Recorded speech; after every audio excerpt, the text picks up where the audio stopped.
It's time to talk about June's Journey, a hidden object mystery game with a captivating detective story. When you're playing, you solve a mind-teasing mystery of the roaring 1920s while you dive into June's captivating quest to uncover a scandalous family secret and solve her sister's murder. It's mystery, it's danger, and it's romance, and you never know where the next chapter's gonna take you. If that wasn't fun enough, you get to customize your very own luxurious island estate. Seriously, I cannot stop playing. I am already on the 3rd chapter, and I just started recently. Join me back in time in the glamorous 1920s. June needs your help, detective. Download June's Journey for free today on iOS and Android.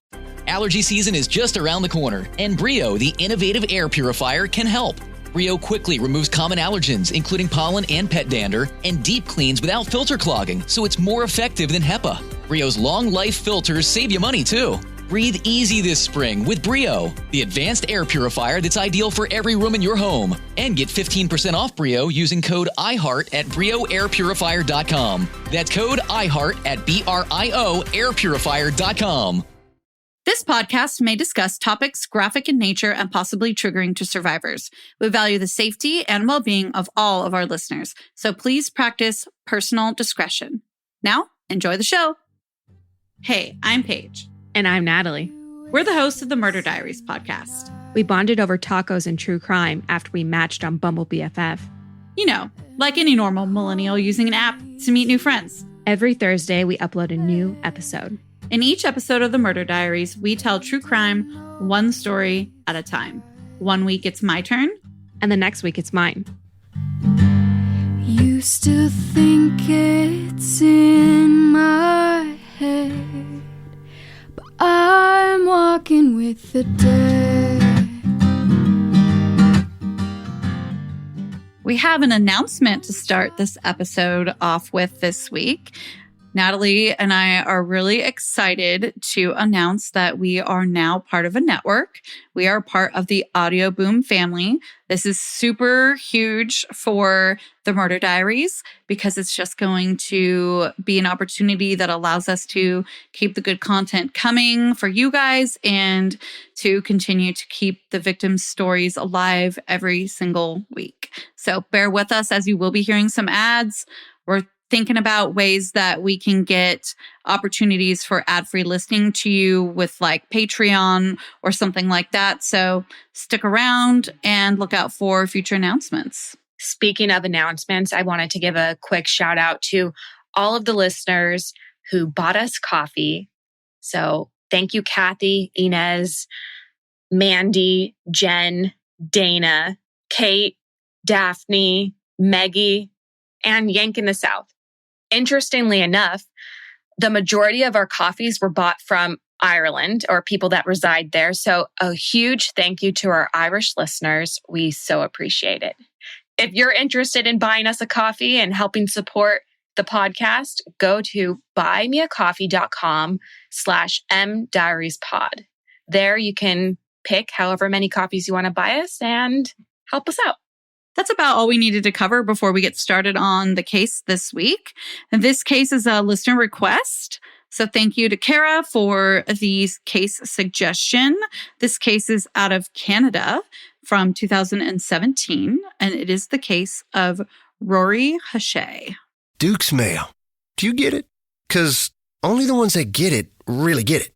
Your friends get it. Your mom gets it. Your grandma gets it. Your neighbors get it. Sometimes a dog gets it. Get out of there. What else? Your potato salads get it. BLTs get it. Tailgates get it. And restaurants get it too. By now, even you probably get it. So get it today. Made without any sugar since 1917, Duke's is that little southern something that makes good things better.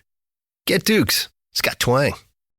Is your daily grind getting you down? A ThermoSpa's hot tub may be the solution. Just a few minutes under those powerful soothing jets, and all your stress seems to melt away, like you're lying on a cloud of bubbles. You'll not only feel better, but sleep better too. Call 877-861-4672 now, and for a limited time, save $1,250. Call 877-861-4672 or visit thermospas.com to schedule a free on-site assessment. Rori Hache was born July 1st, 1999. And at the time that her story takes place, she was living in Oshawa, Ontario, Canada.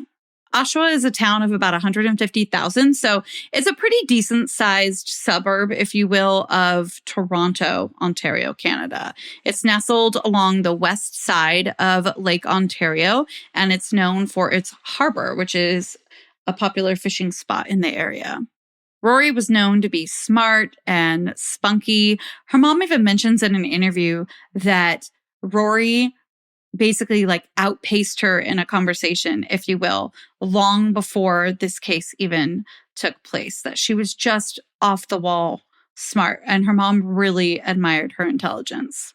Rori also really loved to sing, and something really cute that she did was in 2011, so she would have been about 11, 12 years old, she submitted an audition to The Next Star, which is a reality TV show that was in Canada at the time. And it was basically a singing competition for children under 15. She submitted a video of her singing. There are some clips and audio out there of it, and it's pretty cute. Animals were another love of Rori's, and she dreamed about someday becoming a veterinarian. According to her mom and her godmother, Rori had her good and her bad moments, and she did, by her teenage years, endure a bit of addiction. Rori's mom, Shannon, revealed that in her first month of high school, someone gave Rori crystal meth, and this triggered years of struggling. Sometimes she would work as a sex worker, and sometimes she would be camping out in a more transient lifestyle near the Oshawa Creek. So it was just from about 14 years old on that Rori was kind of up and down with going through the struggles of addiction. So that takes us to 2017. It's August 29th. Rori is 18 years old, and this is the day that she goes missing. It's the last day she was ever seen alive. A place that Rori was receiving services through, it's called The Refuge, and I'll talk a bit more about it a little bit later. They call Rori's godmother and they said, hey, we haven't seen her in a while. Is she okay? Is she going to be partaking in our services anymore? So this kind of sparks a worry in her godmother and her family going, where is she? A social media campaign was started because, the Refuge had some ties and they kind of helped out with the social media campaign, and nothing was coming up. Nobody knew where Rori was. And on September 9th, 2017, she was officially reported missing to the police. Rori at the time was really trying to get her life back on track after the ups and downs of the addiction and substance abuse. And in the last 6 months, she really had made a lot of progress. She had returned to school, she had a job, and she even had her own apartment. She was in a relationship. She had a boyfriend named Tony, and the couple seemed to be in a good place. She spoke to her mom or saw her every day. So those are all cues that you're going to be looking for to see how someone's life is going, right? She's making money. She's got her own place, and she has a healthy relationship with her mom and a boyfriend. She was really trying to pull herself out of where she was and be something bigger and better. As a part of pulling herself out of the previous lifestyle she was living, she was receiving services from the Refuge, the place that I referenced a little bit earlier. And the Refuge it's an organization in Rori's area, in the Oshawa area, that aims to help at-risk youth. So she could get assistance with job skills and education, all of those types of things that somebody who's trying to move on in life is going to need. The executive director states that, like all of our youth, she had her struggles, but she was making progress. So everyone around her was just really proud of how far she'd come in the last 6 months. And then, bam, she goes missing. It was weird. It did not make sense. Also around this time, Rori told her mom that she thought she was pregnant. They made a plan. Rori was going to stay with her mom for a year, and then she would go off to college and start her life. I was actually listening to Nancy Grace's podcast earlier today, and she talks about this moment in Rori's life. There's a quote out there of Rori's mom talking about their plans for that year. And their plans were to get the ugliest bus they could find, fix it up, and travel across the country in the bus together and just live together, be together, and enjoy each other's company.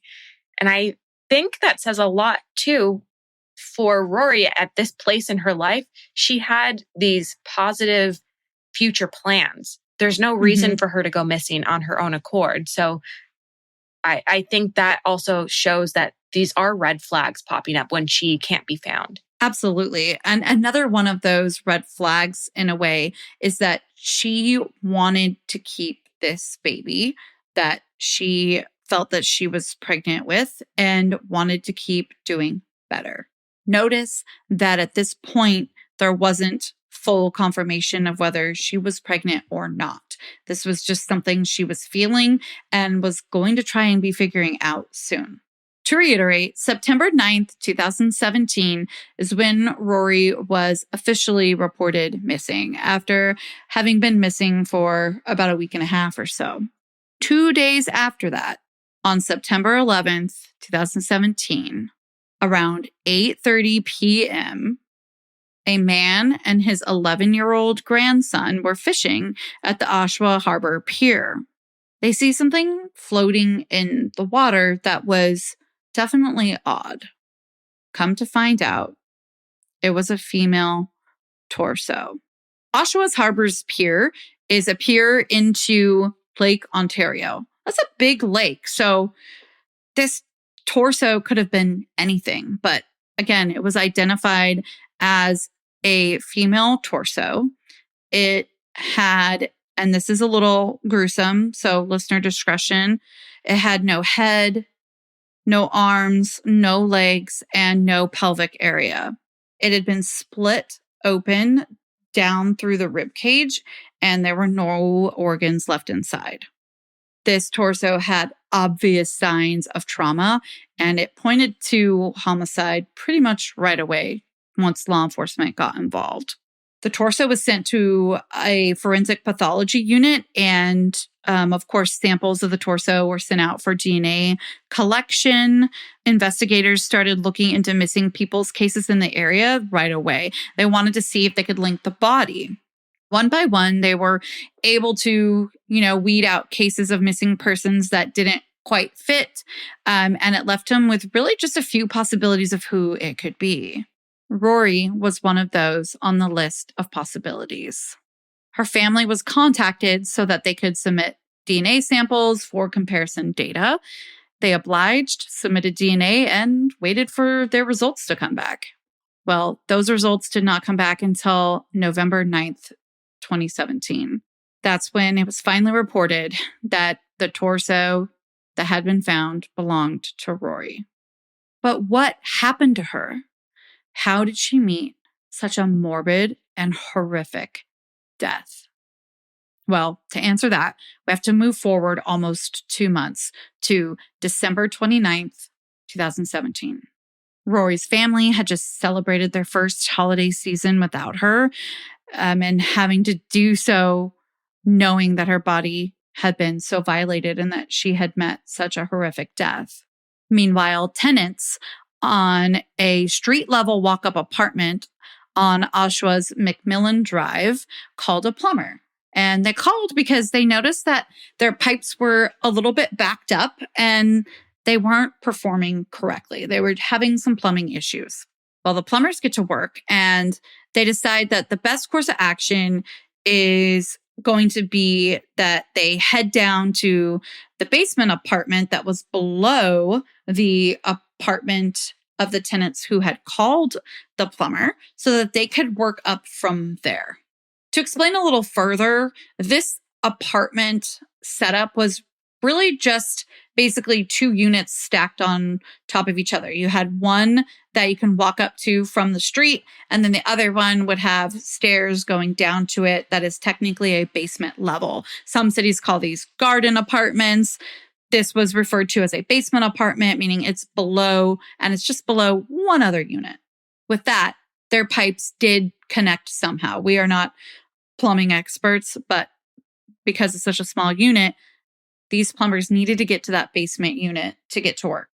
Immediately upon entering this apartment, and I wish I could express to you how foul the pictures are of this apartment. There's trash everywhere. There's just weird things everywhere. It's literally a hoarder's episode. It's a shock to the system when you see what it looked like. One of the main causes of such a shock to the system when you enter this place, apparently, was the rancidic smell. Immediately, the plumbers take note of that smell, and they also noticed that the toilet had already been removed. That just seemed a little off. The tenant was also kind of up in their business and being a little bit annoying, asking questions and pacing around. His presence was just really loud. Despite the given working conditions, the plumbers did get to work, and it took a while, but they finally got somewhere, and they started pulling out an extremely strange substance. Is your daily grind getting you down? A ThermoSpa's hot tub may be the solution. Just a few minutes under those powerful soothing jets, and all your stress seems to melt away, like you're lying on a cloud of bubbles. You'll not only feel better, but sleep better too. Call 877-861-4672 now, and for a limited time, save $1,250. Call 877-861-4672 or visit thermospas.com to schedule a free on-site assessment. The tenant, who we now know as Adam Strong, the whole time they're pulling this weird substance out, was saying things and asking questions like, "Whoa, what do you think that is? How did that get there?" And just kind of playing silly with it all. One of the plumbers was a hunter, and he recognized exactly what it was. He was looking at flesh material with hair on it. They decided smartly to get a plastic bag, and start putting the material into these bags. They know they needed to retain it in some capacity. The plumbers were also somehow able to sneak a photo of the material and send it to their boss. He told them to gather their tools and get out of there without letting on any of their concerns. So, in a manner to not set off any alarms in Adam, the plumbers said that, oh, okay, they're going to be done for today, then they'll be back tomorrow. But they got out of there and they called 911. And I'm going to play part of the 911 call here. Communications. Hi there, how are you? Good, you? Good, thanks. I'm a plumber and I'm on site for a job. We got we're snaking a drain, and we've been pulling back. We probably pulled back about 10 pounds, 15 pounds of it looks like flesh type of stuff, meat. And we started to snake, and we've been working at it for 3-4 hours now, right? Oh, okay. And we can't get it clear, but we keep pulling back chunks of whatever the hell it is. Thanks to that 911 call, officers responded around 8 p.m. They arrived at the basement apartment to check the situation out. The plumber's boss is also on the scene now for support, and they turned over the plastic bags of flesh material to the officer. Backup was called pretty quickly for more law enforcement officers to arrive at the scene, and they all entered the basement apartment, and Adam gives it up. He says that, yep, what they collected was human flesh, and there's more body parts in my freezer. And you know what? He's pretty flippant about his admission too, because there's actually a quote of him saying, "You caught me, it's a body, the gig's up." It just kind of gives you a sense of where this man's coming from, and it's not a very remorseful or empathetic place. Oh, yeah, it's completely sociopathic. Mm-hmm. It became clear pretty quickly that Adam had been cutting up human remains and flushing the flesh down the toilet. He was arrested and charged with improper, indecent interference with a corpse. That's all they could get that particular day. A detective notes visual blood splatter on the stairs leading up to the apartment, the interior walls and ceiling. Blood was on a pair of Adam's sneakers. Forensic techniques would later uncover even more blood that hadn't been visible before. Adam's semen was also found when the pelvis was examined that had been in the freezer. The autopsy report confirmed several blunt force type injuries, including bruising around the right eye, the right cheek. There was bruising on the left cheek and chin, and there were fractures in 2 areas of the skull. The overall finding of the autopsy was that, unfortunately, a definitive cause of death could not really be arrived at. And this was really just a cause of the state of the remains. They were able to link that the remains found in Adam's freezer of horror were indeed Rori Hache's. Whilst they are investigating inside of the apartment and Adam's been arrested, he says, "Oh, hey, I have a pipe bomb in my apartment." And police have to do like a whole thing about it, of course. They have to evacuate the neighbors, and they end up having a robot safely detonate the pipe bomb, which did function as a bomb would. Luckily, after the bomb was safely detonated and disposed of, they were able to then continue the search of his apartment. There's actually news footage of the bomb from down the block being detonated. And the blast, the sound that it makes, it sounds like it must have been such a huge bomb. I'm glad you brought that up because I felt the exact same way when I watched that news footage. It was so loud and a huge blast. Yeah, especially for something homemade.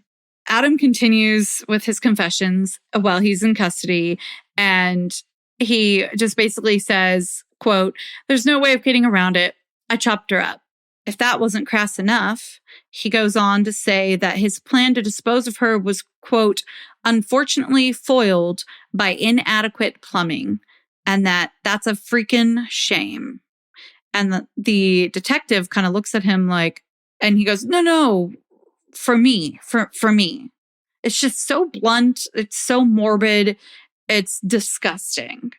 He then got to enjoy a meal on law enforcement's dime. Per his request, the meal was from Wendy's. The meal consisted of a Wendy's triple burger, no pickles, 2 spicy chicken wraps, and a grilled chicken Caesar salad with iced tea, no ice. There's footage of him placing this order, and he asks, "Is that too outrageous?" or something like that. Like, is that too much food? Should I not be ordering that? Almost as if he's amused with himself and the situation and absurdity of him being in custody, ordering a massive, takeout order. Yes. And there's a small clip of when he receives the meal too, and he was just pumped. And it's just mind-boggling. Most mind-boggling from when he was in custody during that time period as well is that he asked for the detectives that were interrogating him to pass something on to Rori's parents. He wanted to pass on his condolences to Rori's parents. I can't make this stuff up. I literally gasped when I heard that.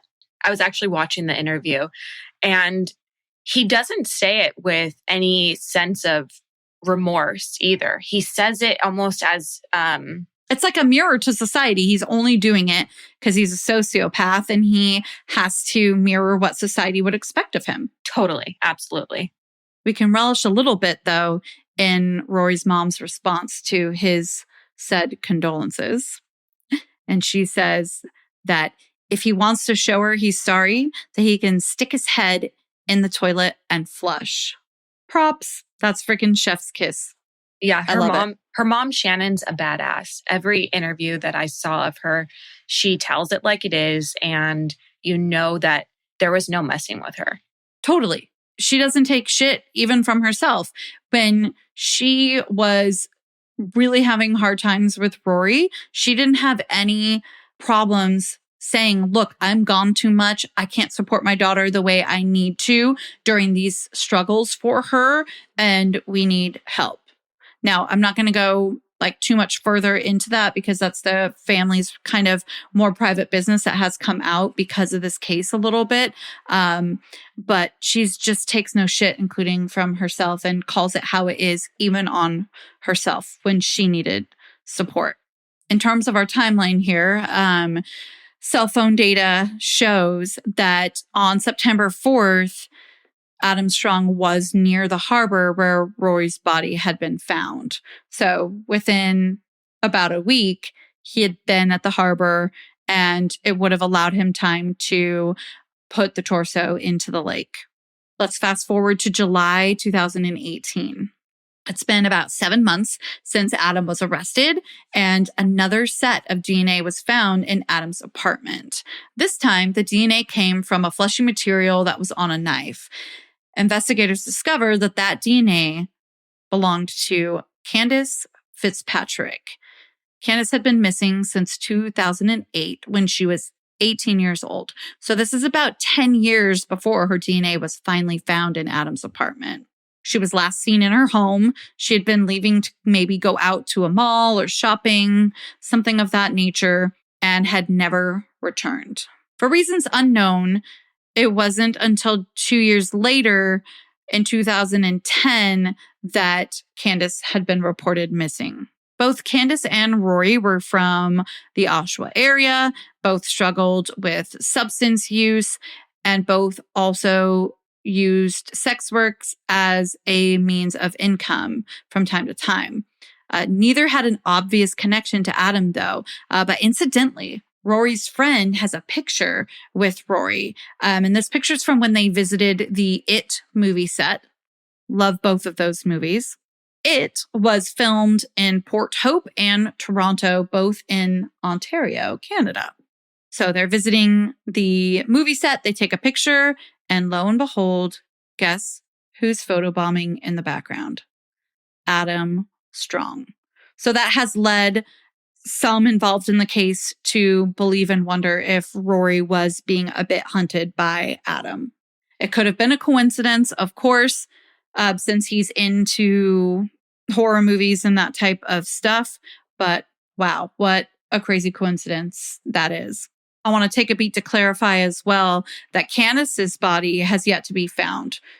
What was found in Adam's apartment was her DNA. So we know that she was there. The investigation within Rori's case continues, and there was now enough evidence to charge Adam with 2 counts of murder instead of improper, indecent interference with a corpse. The latter charge was dropped, and it took a little while. And it was kind of a scary situation because we didn't know if they can get there. But on November 8th, 2018, Adam was rearrested and charged with murder. Despite having many resources for this episode, it's been hard to understand the full scope of Adam's situation during that charge drop and the new charges being added, but it is my understanding that he was in custody for the majority or all of this time, and that is a bit of what we know. So he's kind of stuck there and gets rearrested and charged with murder. He pleaded not guilty. During this time, Adam has the audacity to try and bargain or negotiate some form of allowance of like money and other things that would provide him with more comfort while in jail. And he was doing that in exchange for, quote, spilling the beans, meaning I can tell you what happened to Candace, I can tell you what happened to Rori, but you need to keep me comfortable while I'm in jail. His demands, of course, were not heeded, and Adam remained tight-lipped about the events that led up to the murders. So at this point, he's essentially only truly admitted to horrific post-mortem violation of Rori's body. The trial gets set and it begins in September of 2020.